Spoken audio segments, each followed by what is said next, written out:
تماشاوان هجا امی لسر جوینا ریاضی راوستن و هاولین درستکردن کمیته دستوری یا سوری راوستن ما میوانداری سیامند حاج و سروک شپیلا پیش روزا کرد لسوری کریا ما مست سیامند افدامات باش دم باش سرچاوه بله ما مست سیامند اگر دنگی من دیگه هجته کومنت تل سر هاولین درستکردن کمیته دستوری چنه ما مستسیامند پرسامن اوه کومنتاته لسر وان هاولین درستکردن کمیته دستوری یا سوری چیه؟ از بهارت کم گاوه گلکی راسته وکم زانم ریکبریا سوری لسوری کنترل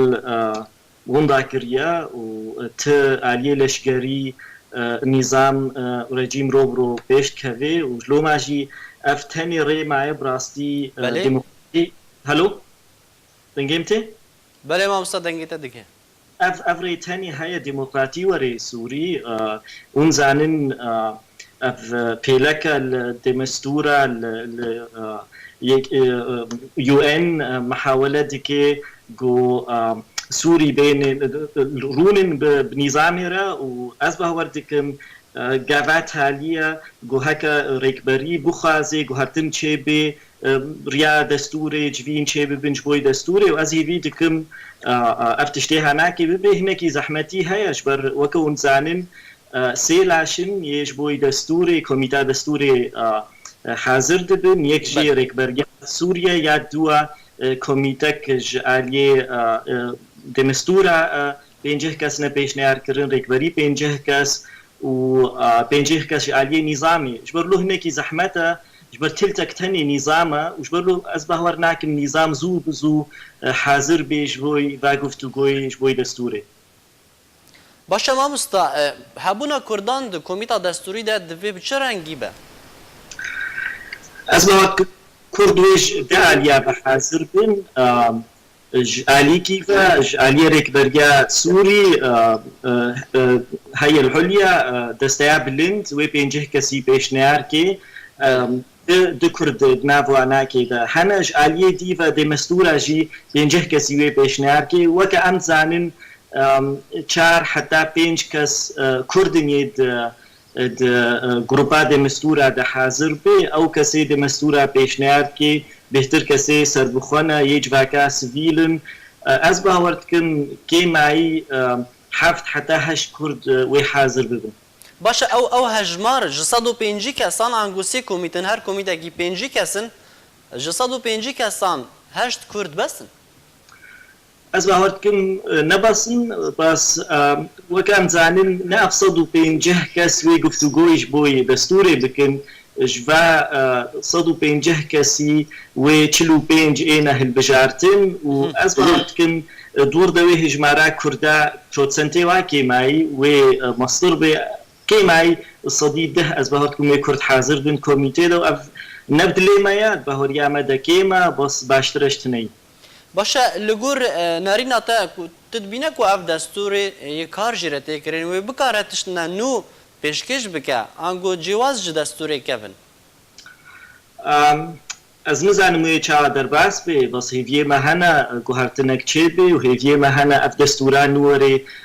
پیشنهار کرن عالیه مافی مروفا عالیه نافندیه در گوهرتنک مزن هبه وکن زانم کرد دخوازا ننافندیت کن فدرالی کاچ رنگی ننافندیا سوری و دویر دستوره ده ای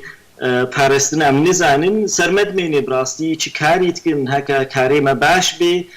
وام کاربن ریکبریا سوری راضی بکن پروگرام کی را هر نواج وینه حاضر بن نبس گروپا دستیا بلند او کسی دمستورا پیشنهار بکی دوی ام کاربن کتلک مظن چی بکن و ام راضی بکن جبوی فدرالی لسوری و حکومتك ديمقراطي دستورك براسي ديمقراطية بباريزي فدرالية بباريزي وما في مروفة بباريزي أصبحت كم أفهرسي بشي هري أساسينا بس هي وقت قالك هي نافروكا دستوري نهاناي قفتو قرن بهتر سر كسي حاضر ببن رنگي داموستاندن ببي أزباكم فاسي چار هيويل بيشياما سر نافروكا دستوري ناي قفتو قرن جبرلو وقت مرة هي سي چار هي وقتو بلكي بهتر جي ام كاربن كتلاتشي بكن دوستاش خوري ببينن واج مشروعي خوي فدرالي رازي بكن باشه تو گشبینی که هونه بکارن واسه چار حیوان ده بکاربن مجرا دولتنا مرکزی انگو فدرالیه حق بکن دستور ده وكون زانين يعني كيماي انجمانان اجتماعي وكاس نديجي سرفي جميش بكاردكن مركزاز ليكاردكن اف صالو نيفا سر فدرالي سر دستوري كاردكي وقالك جبين بريك بريا سوري لكرنا بري حفتيك جبينك سهودكس برلين چه بو انجمانان اجتماعي جي بيشدار بو قالك جروبي ريكبريه تيدا حاضر بون وبشكل أساسي دستورة سوري وشاوى أمكارن أو سيخالين قوتن بباريزن دستورة سوري ده إجميش بكارد بي باس دفي أمنها يعني بشتي چندروكا دي يعني دحفتي دي كيماي أميزان بن كيوه كوي با هرسي كوميتي ورنا بيشنيار كن أو صدو بينجه كسوينا ديوا خيابي صد كس خياية يه نظامي ويه ركبريه يه دستيابلين خياية كي تيدبي يه دمستورة أو جيجارك ظهردو حفتيا خيابي دورت في أم محاولكن أو كسي نيزيكي منا نريناوا نيزيكي ما وكسي نبس نيزيكي ما كسي ديجي أم كاربن بوار رونن وام ورازي بكن مگو سي چار هاي أذكركم سي چار هاي في نبص بن بس هنجي كينو ام دس بكن يعني الجنيف سرنا فاروكا دستوري وري اخفتن بس بروسيسا دستوري و بروسيسا كجلكي دريش بي از بهارت كن كماي بلكي صالك دو صاله گفتگو بین تشتکی سه هیواد بریار و استاندن باشه ما مستعد بینه کو آراستا گشتی توجه عام یا وان کمیتن کو هاتنه دست نشان کردن برف دستور کی ناو نمرکزی و یانجی دستور کی مرکزی و زحمت هم بیشم راستی یکشی نزان النظام شد خوازه باورت که نظام حتی جواری بخازه دستورات 2012 و درباس بكن بس يه نظامي بخوجي و كسن هبن از بهورتكم و نمركزيه بن كسي يرك بريه و يجواكات سيفيليه دمستورا بيشنارك و هجمارك باش هدجوا و ننافندي بخوازن كارنجينا نافنديه چاواي اموي نزانن راستي ونزانن گلك رنجينا نافنديه هيا دوی ام سروی گفتگو بکن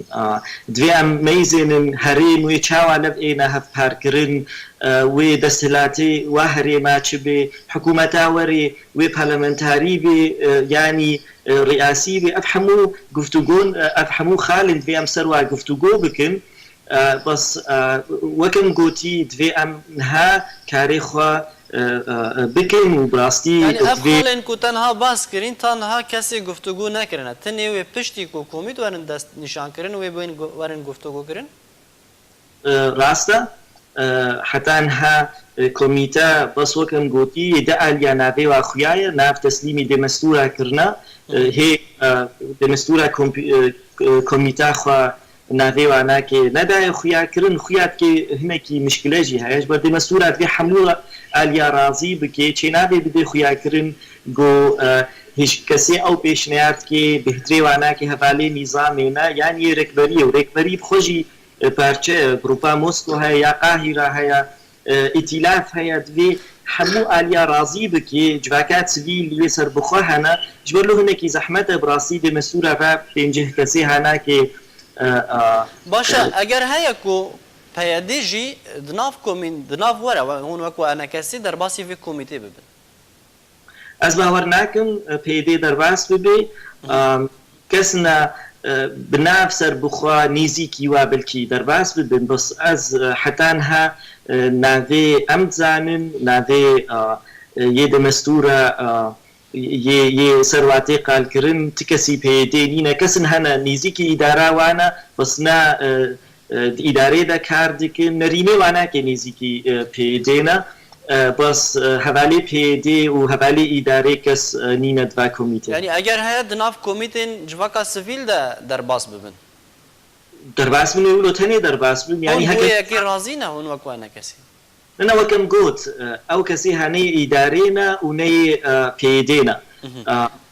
و بڕاستی مووقفی ئەنە کەسێ ئەز نکارم لێ بدمە خویاکردن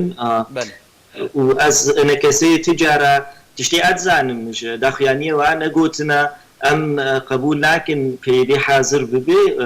ژبەرولۆژی بەس وەکەم گوتی حتان هارێک بەریا سووری بگشتی ناخوازێ پێدێ حاضر بێ هژمارێک مەزم جوانە بگشتی gelek spas ya Mend Hac û serokê Şepêla Pêşeroja Kurd tu li gel me bû gelek spas ji bo beşdarbûnan te li gel me